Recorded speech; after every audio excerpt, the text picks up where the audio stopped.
Welcome back to Jeff Willett's Muscle Hub, home of my weekly Q&A show and all of my YouTube video updates. Thank you for your question submissions. We got another great group of them, so let's jump right in. Question number 1 comes from Christian Boyle, and this came through email. And he wants to know, why do you recommend training one muscle group only once per week when skeletal muscle recovers after 2 to 3 days? Well, I think you could debate, how long it takes for skeletal muscle to recover, and then the next question would be, is it full recovery or is it recovered enough to handle more load? And I think you want to not overcomplicate it and you want to make it simple. When you're talking about maximizing drug-free muscle building, you always want to err, I believe, toward more recovery time. And I think 7 days is a great time when because we're talking about subjecting that muscle to a lot of very intense load with the Max OT principles. We'd like to give 7 full days of recovery where that nutrition and that rest is allowed to take part before that muscle is subjected to more direct overload again.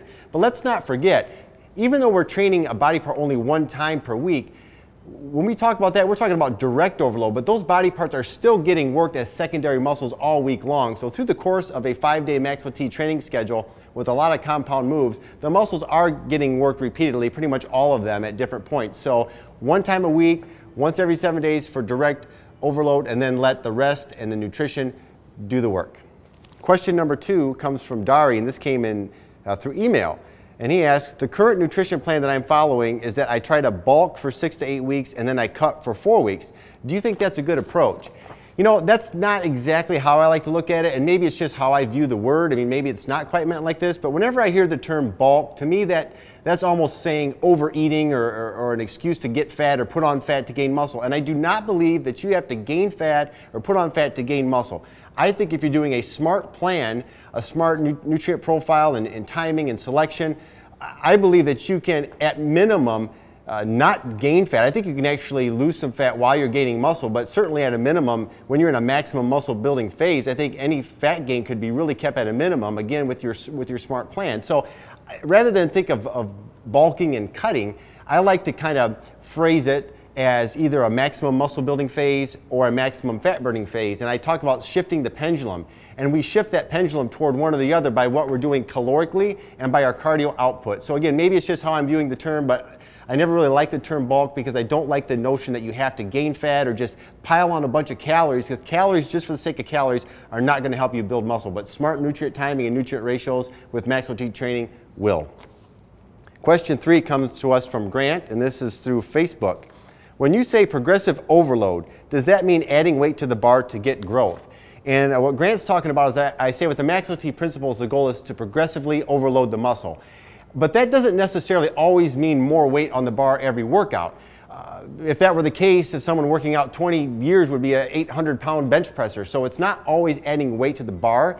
The overall trend of time, we want to see strength gains gradually going up. But you can better your numbers or increase overload in a workout by, let's say, doing 1 more set with a heavier weight that you left off with the week before, or maybe you get an extra rep at that heavy weight. So either of those is a way that you're bettering your number without necessarily adding more weight to the bar. So over time, with a consistent execution and great nutrition, you should notice an upward trend in your strength. But again, it doesn't necessarily mean that you're going to be adding weight to the bar every time.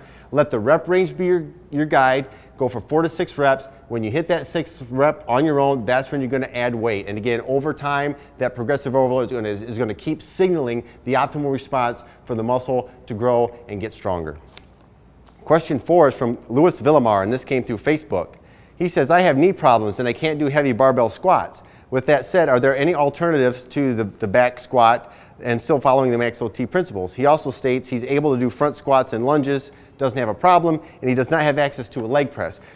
Well, the good news is, yes, we know that regular barbell back squats would be the king leg movement, and if you can do that, by all means, that should be number 1. However, if you're still able to do front squats and lunges, those are still good, effective compound movements that will allow you to execute the Max OT principles and overload the legs and still have a great result. So you can stick with front squats and lunges as your primary pressing movements, if you will, and then finish off with a couple sets of stiff leg deadlifts and still have a very effective Max OT leg workout. Question 5 comes from Stephanie, and this was through Facebook. And she asks, says, I came across an interview that you did on bodybuilding.com, and there was a photo of you that I had never seen before. It was your 1993 Teen Mr. Michigan photo, and I was wondering if you remembered what you weighed at that show. Well, when I got this question, it got me thinking, well, maybe I could go find that exact photo. So I went home and I dug through my archives and look at what I found. Lo and behold, I have the actual photo that she's referencing from that interview. Well, back then, in the Michigan shows anyway, the team competitions were through age divisions. It was 18 and under, and then it was a 19-year-old division.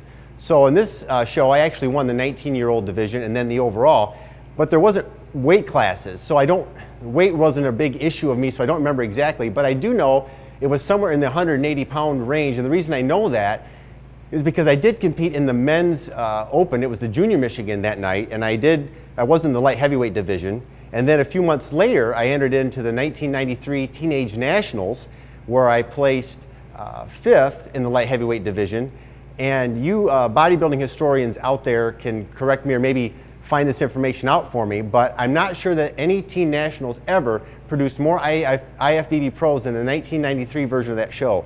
Branch Warren won my class, Jay Cutler won the heavyweights that year, and then it also produced Rodney St. Cloud, Caprice Murray, and of course myself. All of us went on to get IFBB pro cards. So again, that's one of those kind of high points in my competitive teenage career. And again, you bodybuilding historians can tell me if I'm right or not, but I don't know that any teen nationals produce more pros than that. So thank you for that question in particular, because that helped inspire a nice little walk down memory lane. I guess there's still a little bit of magic left from that night. Well, hey, thank you guys for submitting your questions. Keep pumping them in because you guys drive this show. Your questions are what makes it happen. So you can submit those questions through Twitter, through Facebook, through YouTube, and you can hashtag AskJW. I want to thank you all for tuning in. Now let's go out and execute.